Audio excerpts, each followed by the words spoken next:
Hey y'all, it's Crystal. Welcome back to the channel here. Are you ready to talk some horror? Because that's what we're going to talk about today. We're going to talk about my favorite horror books. Some of my favorites anyway, because I read a lot of good ones. I'm going to be honest with you. I had a hard time narrowing down, but some of my favorite horror books of 2021.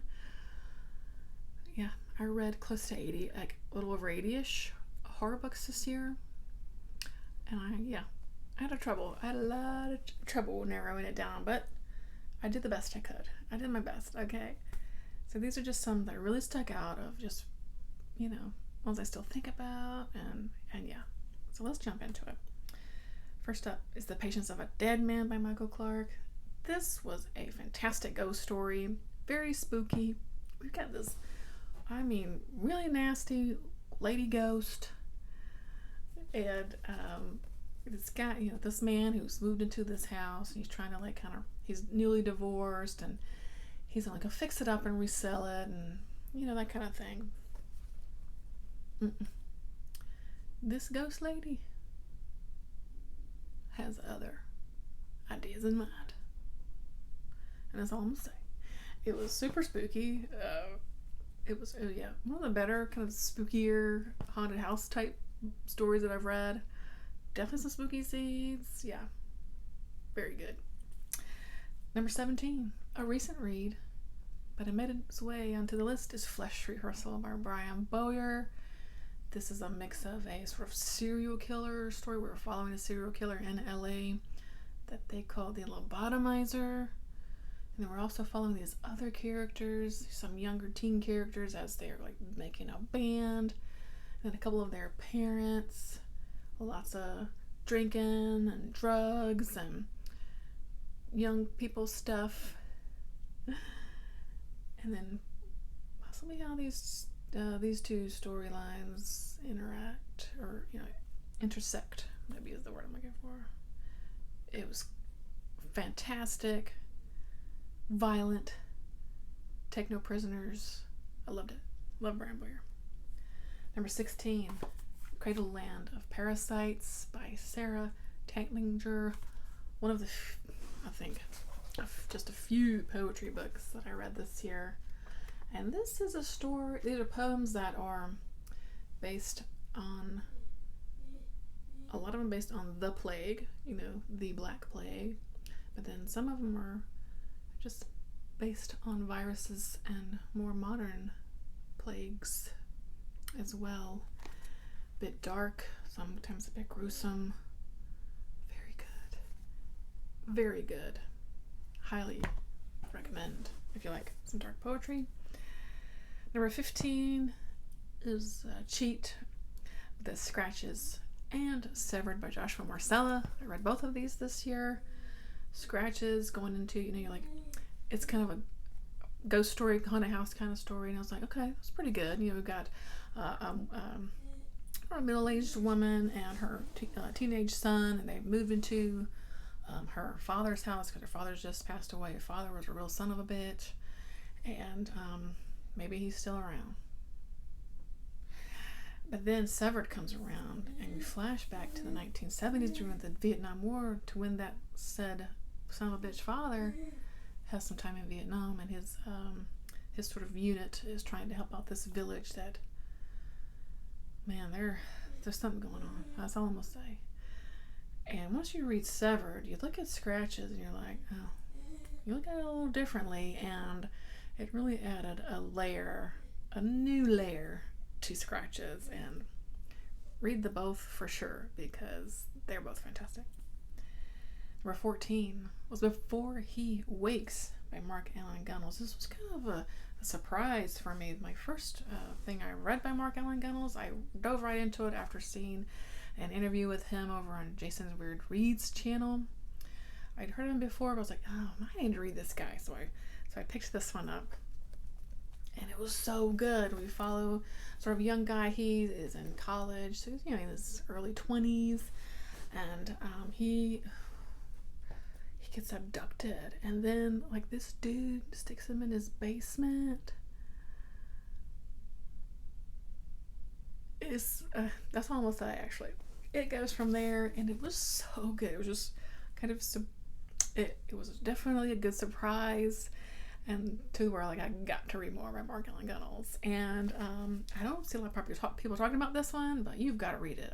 It blew me away. I was impressed. I really loved this book.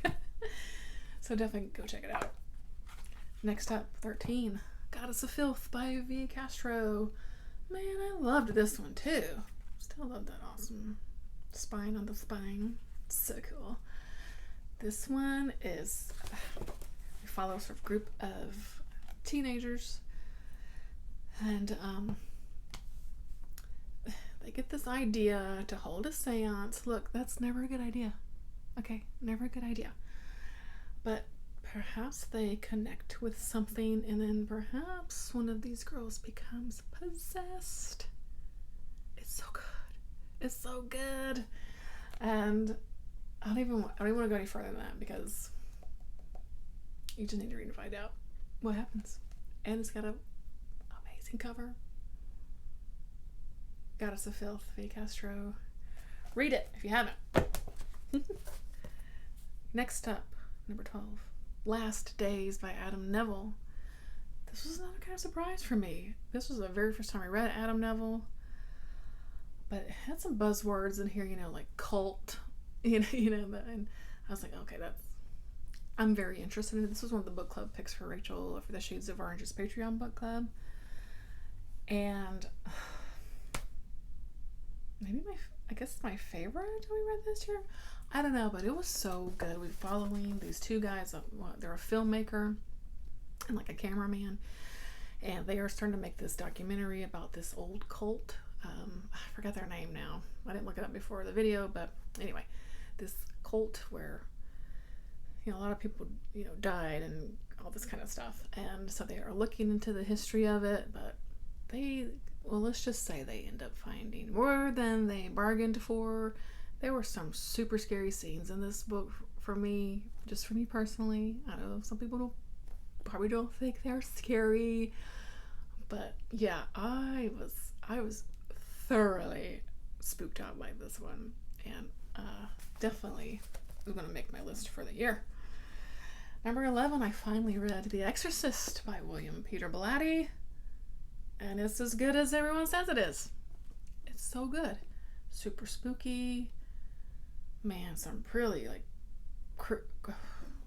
gross scenes, because most people know about this story, right? But Reagan is she 12-ish? I'm gonna say 12-ish, and she gets possessed, by the devil, by a demon, something or other. There's some gross scenes in here that to be happening to a 12-year-old. I highly recommend the audiobook if you can find the one that's narrated by William Peter Blatty. He does a freaking amazing job with it. Added just another layer of just, I don't know, cringiness on it to it, because he has this really cool voice.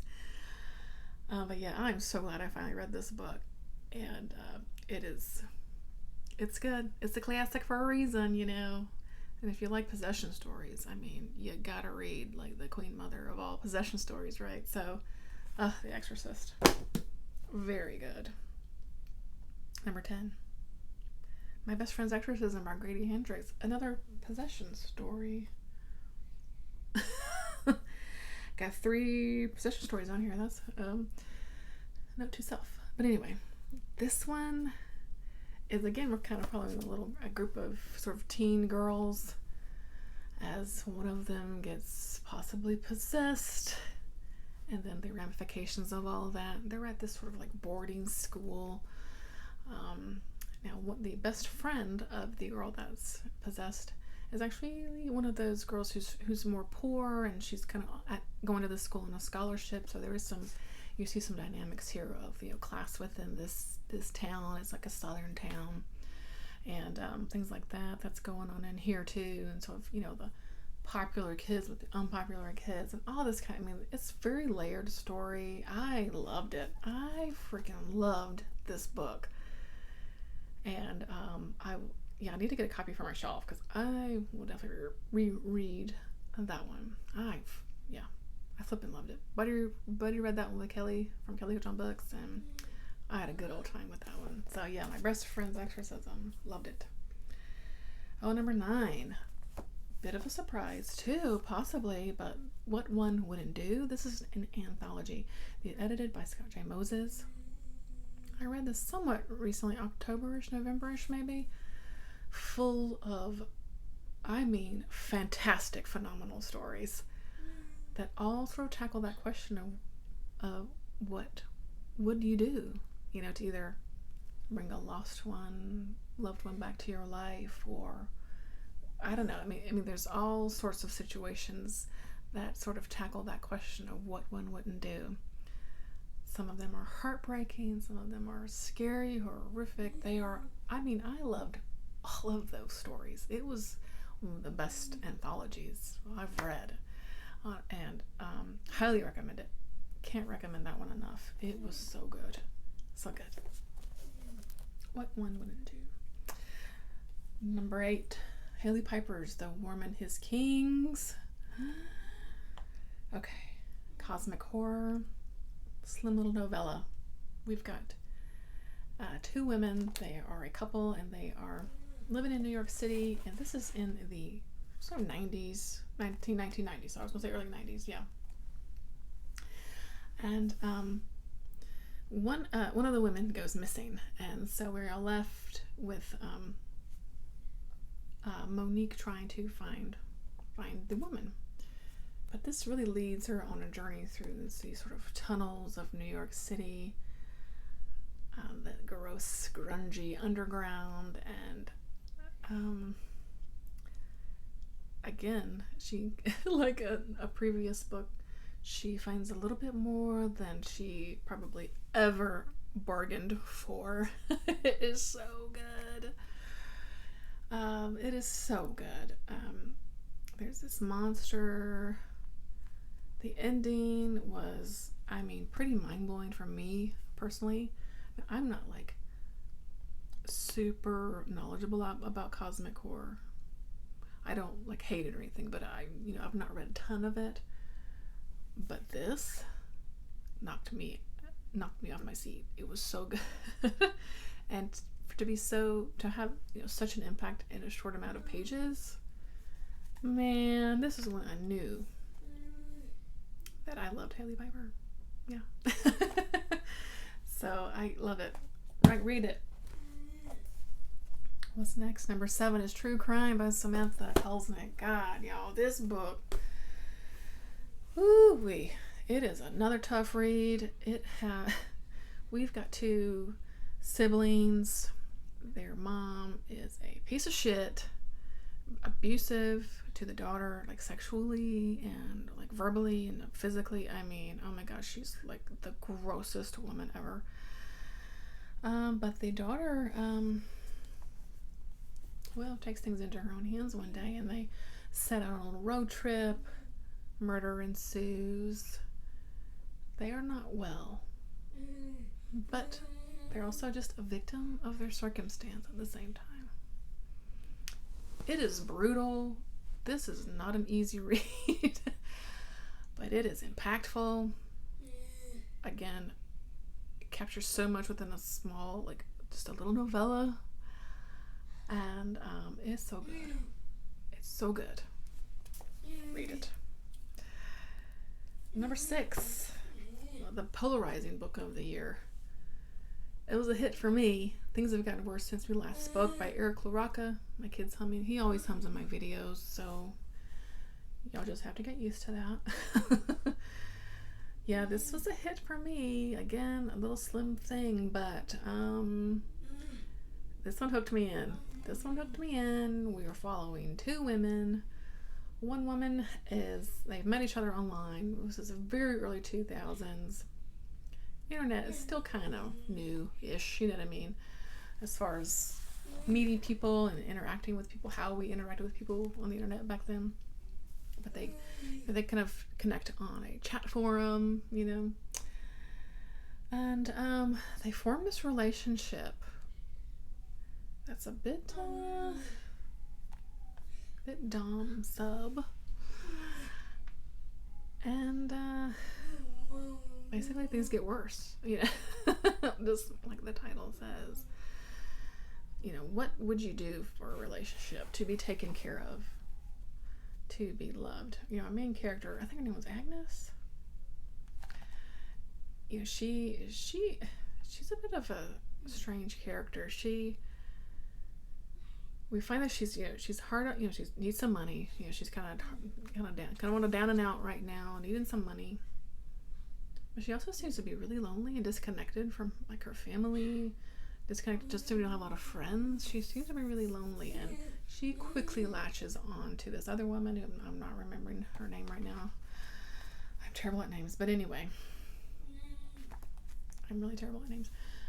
But she really latches onto this woman, and this woman, I think, just kind of smells that Agnes is that type of person that will latch on and can be sort of easily manipulated. Like I said, it was a hit for me. I know a lot of people read it this year, and I enjoyed it. I had to get a copy. I think I'll reread it again, because see how I feel about it, second time around. And I wanted to have this cover, because maybe best cover of the year? I don't know. Well, there's a lot of good covers this year. That was pretty good. Okay, we are going to crack the top 5 here, my friends, with the Cipher by Kathe. Koja. I loved this, obviously. I loved all of these. I'm going to try to stop saying, I love this. But anyway, this book... How does one describe this book? We've got these 2 characters, this kind of young man and this young lady. They're kind of, I guess they're young 20s, and this guy lives in kind of a crummy apartment, but they discover in like a storage room this black hole essentially in the floor that doesn't seem to really lead anywhere, or it's infinite, or I don't know. They don't know how it's got there or anything. They become really obsessed with it, and they start putting things into it, and things don't come out the same. Yeah. The characters here, they're not super likable. They're not good people, But we just follow this obsession with this fun hole, which is what they start calling it. And I don't even know how else to say it. You just gotta, this is a book you have to experience for yourself and read it and just see what you think about it. It's one of those books, I don't know that everyone would like it, but it was a hit for me, for sure. Very 90s. So it was just, it was good. I don't know what else to say about that one, because it's hard to talk about, because it's kind of a strange one, but. Okay, number 4 is The Winter People by Jennifer McMahon. Now this may be like horror light. Maybe some people wouldn't consider this like super duper scary. I liked this one. I really liked this one, kind of psychological, and takes place in Vermont, so it's a nice cold setting. So a good time to read, like right about now in December, January, February, if you're in the Northern Hemisphere, that is. And it takes place in this house. Again, another kind of spooky house story. And we follow a couple different timelines of some lady that lived back in like the early 1900s, and then a more modern kind of timeline of this woman and her kids that live there.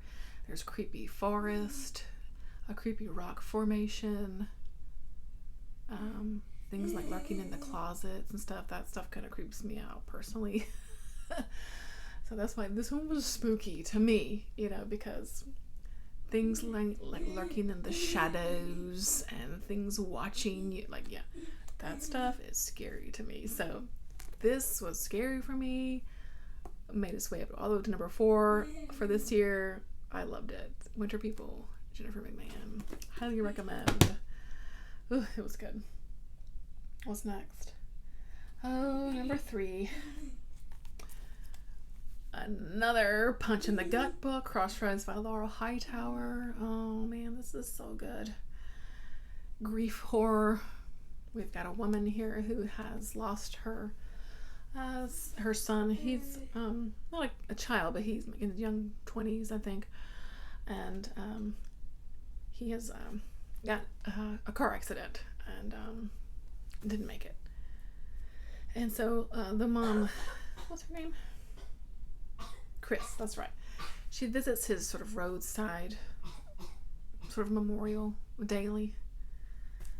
And it really explores, you know, what kind of like what one wouldn't do anthology, like how far would you go? What would you do if you could reconnect with, you know, your child that you lost, that really just upended your world? What would you do? How far would you go? It's sad, heartbreaking. It's so good. It's so good, you guys. If you haven't read it yet, you have to. Number 2 is Tender is the Flesh by Augustina. Bazterrica. I'm not sure how to say that. Oh, this is a good one. This was a good one. I'm sorry, I can hear my kid. I just can't even help it. But anyway. We live in a world where something has happened to the sort of meat that we consume. We can no longer eat it. It's become toxic to us humans.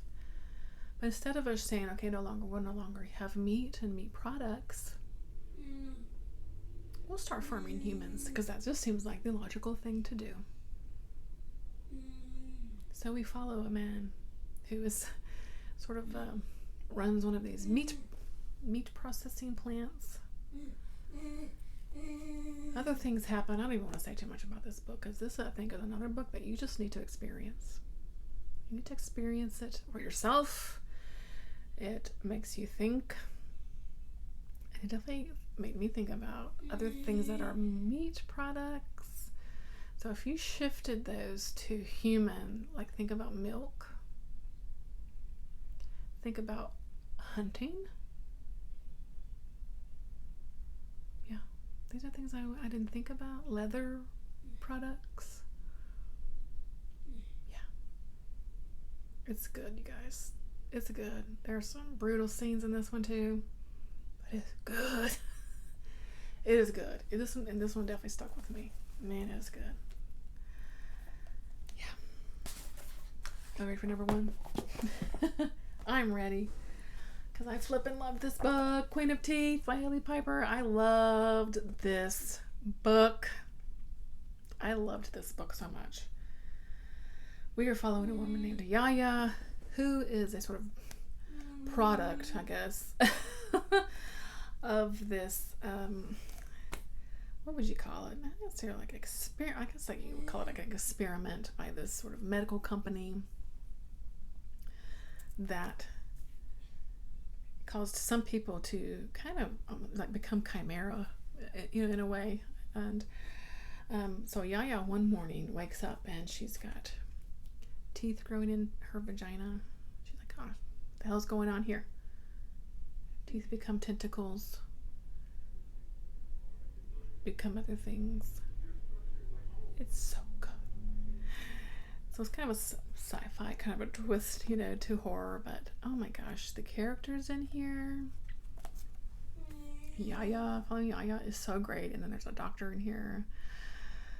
And then there's Magenta, who we meet along the way. Yeah, I loved this. Maybe this is the best cover of the year. I don't know. Man, there are some good covers. Maybe we should do a best covers list. But I don't want to say much else again about this one, because you just need to read it. You've got to read it if you haven't read it yet. It's queer.